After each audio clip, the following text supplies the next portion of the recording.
Kahapon, na-turn over na ng Robinsons Corporation ang donasyon gaya ng sako-sakong dog food, mga bitamina, gamot, food supplements at iba pang pangangailangan ng mga hayop.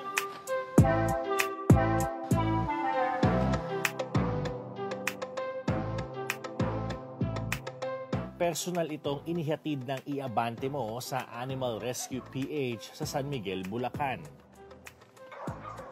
Ramdam ang saya ng mga aso at pusa, mainit ang kanilang pagsalubong sa bawat lapag ng mga tulong at donasyon.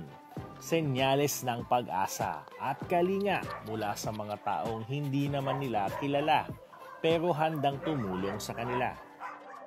Maraming salamat po sa Robinsons Corporation at sa Abante News Online sa donasyon po na ibinigay niyo po sa mga rescue po namin. Kasi ang mga aso at pusa po, para rin po mga tao yan, kailangan din po nila ng kalinga at saka pagmamahal.